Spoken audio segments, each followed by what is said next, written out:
আমরা স্পষ্ট করে কয়েকটি বিষয় জানাতে চাই। আমরা দেখছি যে বর্তমানে বিএনপি সরকার তাদের জায়গা থেকে সিটি কর্পোরেশনে এবং জেলা পরিষদে প্রশাসক নিয়োগ দিয়েছেন। এর পূর্বে অন্তর্বর্তীকালীন সরকারের সময়ে যখন 1-2 জন প্রশাসকও নিয়োগ দেওয়া হচ্ছিল, তখন নাকি সকল ধরনের গণতন্ত্র ব্যাহত হয়ে যাচ্ছিল এবং সকল ধরনের গণতান্ত্রিক উত্তরণের সাংবিধানিক প্রক্রিয়া ব্যাহত হচ্ছিল। এটা ছিল বিএনপির ভাষ্য।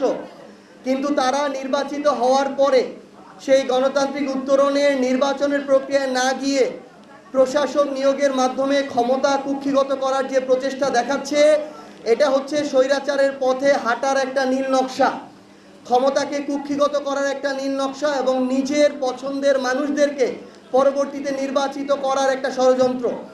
আমরা স্পষ্ট করে বলতে চাই যে যাদেরকে যেখানে প্রশাসক পদে দেয়া হচ্ছে তারা যেন সেই জায়গায় নির্বাচন না করতে পারে, এই জায়গাটিতে আমাদের সুস্পষ্ট অবস্থান থাকবে এবং সারা বাংলাদেশে লেভেল প্লেইং ফিল্ড নির্বাচনে বজায় রাখার জন্য আমাদের অন্তর্বর্তীকালীন সরকারের সময়ে যে অধ্যাদেশ করা হয়েছিল যে স্থানীয় নির্বাচনে কোনো দলীয় প্রতীকে নির্বাচন হবে না, স্থানীয় নির্বাচনে সেই নিয়ম সেই অধ্যাদেশ মেনে স্থানীয় নির্বাচন হতে হবে, দলীয় প্রতীকে নির্বাচন করা যাবে না।